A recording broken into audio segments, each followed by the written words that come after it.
Welcome back to pregame.tv. We're wrapping it up with Sunday video football action. We've got the Indianapolis Colts. They're at the New York Giants. You got two teams coming off of opposite results last week. The Giants went in, took care of business at Heinz Field, beat my Pittsburgh Steelers. Low-scoring game, but they got the win. The Indianapolis Colts at home, Buffalo Bills, they took them out behind the woodshed, put a whooping on them, and fortunately for me, that was my video pick last week with Buffalo. This week, you know, I like to look at teams when they got embarrassed like that. Last week, the whole reason I liked Buffalo, I said, what did Indianapolis have to prove this year? You know, last year they had something to prove. But now that they had such a bad game last week, and I know nobody should think it, but you know how the media is. No shot against, you know, I know that's you're in there, but listen, you and your Twitter and VR and all these guys, now all of a sudden Irsay's following you guys. You guys are following him probably. He's chewed out the Colts. He was embarrassed for the home fans, even though it was an exhibition game. But yeah, their special teams, pathetic. It was horrible last week, but do you think, you know, this way, media always likes to try to stir a story. Mm-hmm. If they would come out and have another bad game, who, you know, you don't want to say it, but you know people are going to say it. They're going to start to say, how much of last year's success was really Bruce, you know, Arians? You know, he had the team for most of the year while Chuck was, you know, sick. You know somebody's going to say that. Right or wrong, somebody's going to ask that question. Yeah, but that's okay because Andrew Luck didn't play hardly a lick last week, so he'll be in. When he's running the show, it's a different team. There is no doubt. Ahmad Bradshaw taking off the PUP. Now, he won't play this week, but I expect him to be 100% for week one. And again, I talked about this guy. I think this guy is nails. Him and Ballard, I think, is a nice combination. I really like the tight end combination of Allen and Fleener in their second year. I think those two guys, those bookends, are going to get a lot of action. Reggie Wayne will do his damage. You know, you've got some other decent wideout. T.Y. Hilton is still a game breaker, had a big long touchdown last week. This guy's explosive. He'll get behind a lot of defenses, Marco. Yeah, for sure. You know, you look at the Giants. They went into Pittsburgh last week. Eli, you know, got in, got out, you know, he had a big touchdown pass, you know, in the game. Receiver got behind defender, and it was easy. I think you could have threw it to him for the touchdown. He was that open. Yeah, don't underestimate me, man. I can fire that ball. But situation in my new pregame.com shirt, by the way. There you go. I'm saving mine to unveil for the LVH okay, super next contest. Week. So there you go. The situation here is like the Giants don't have anything to prove. I mean, Tom Coughlin knows what he's got on this team.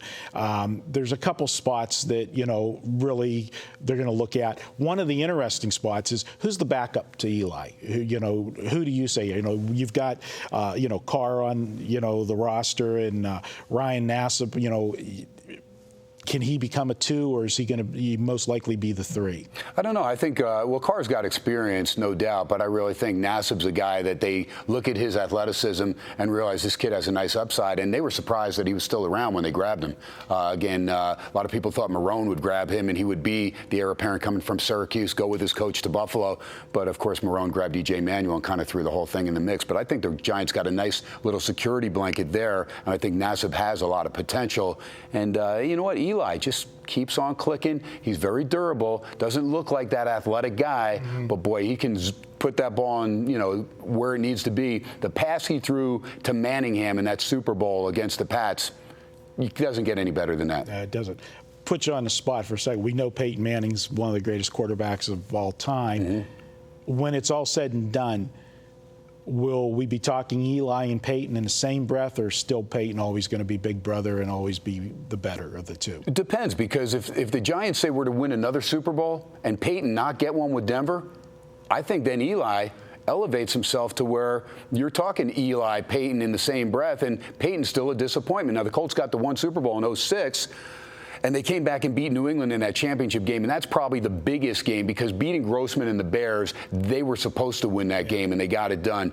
But again, this Denver team, they were supposed to get it done last year. Raheem Moore blew it, so they have a mulligan. They can blame it on the defense, but it's still Peyton that threw that interception in overtime. They had the game even. They had the ball. They only needed a field goal. He tried to force one in. I saw him do that many years with the Colts. So as great as he plays, he can still make some boneheaded mistakes, and he made one last year. They need, with Wes Welker this year, to get a W. He's supposed to be stronger to get a W in a Super Bowl, and then he elevates himself above Eli again.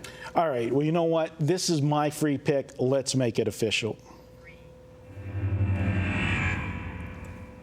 As I said, the Giants really have nothing to prove in this one. It's get in, get out, take a look at some marginal players, finalizing roster spots. Next week is their dress rehearsal. They play at home again next week. And who do they play? They play the Jets. And, you know, if you're going to get up, you want to slap the Jets around. Everybody loves to slap the Jets around in Rex Ryan. You know, it's fun to do. Plus, it's your crosstown rival. You share the stadium.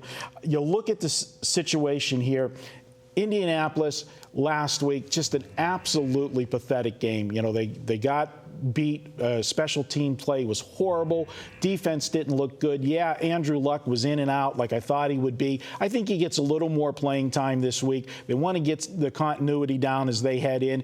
And as I said, I hate to bring it up, but Chuck Pagano's got to think, you know, hey, yeah, I don't want to have two bad games, because then everybody's going to start wondering, you know, how much of a contributor, you know, Bruce Arians really was to this team and the offense and everything that happened last year. So I think back, and plus the fact that this game's on TV Sunday. This is a nationally televised game, which is going to give even more motivation to Indianapolis not to look bad 2 weeks in a row.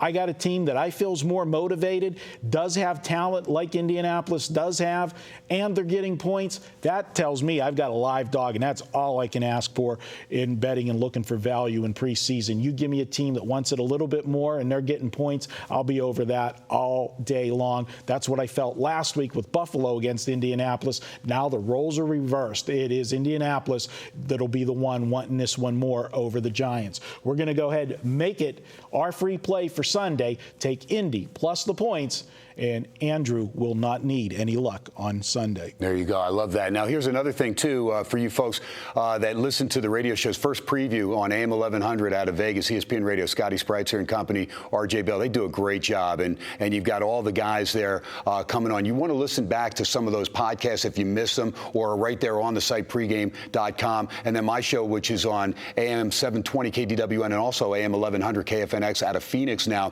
also archived over there on pregame.com. You can check it out where they have the radio shows listed, or go to my site, sportsxradio.com.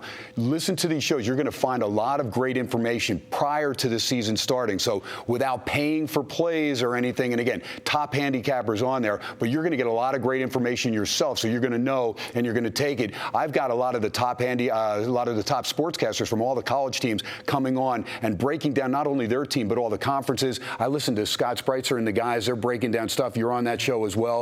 I mean, it's just some great information. And then the Twitter, when you've got guys like yourself and VR and Fezzik constantly tweeting throughout the day, RJ Bell, and RJ's on Colin Cowherd's show now every Friday night, every Friday morning, I should say, at 9:45 Pacific Standard Time. That's huge. I mean, Colin Cowherd, national show, is not going to put somebody on there if it's not going to enhance his show. RJ Bell does that, and he's a national icon. And between him, Johnny Detroit, and you guys have put together pregame.com. It's the best deal, I think, in the business. I know if I'm not hitting games, I'm buying plays from the other guys over at pregame.com because I want to make some money this football season. But I think it's going to be great. And, Marco, I love the colleges. I mean, I dig the NFL, but I love the colleges. And I'm so fired up. I'm looking forward to a great college season. I know you're more of an NFL guy or more of a college? You know what? Last year I did very well in the NFL. But usually, historically, it's been college. For me. But last year it was a flip of the script. What's your favorite if you had to? I love college football, really do. Is Pitt your team? I like Pitt, but, you know, I don't move into the ACC. That's just going to I will tell you this. Savage is a good quarterback. They named him the starter a couple days ago. He is a good quarterback. I think they will surprise. You saw the line drop in the Florida State game, the Labor Day game, from 12.5 down to 10.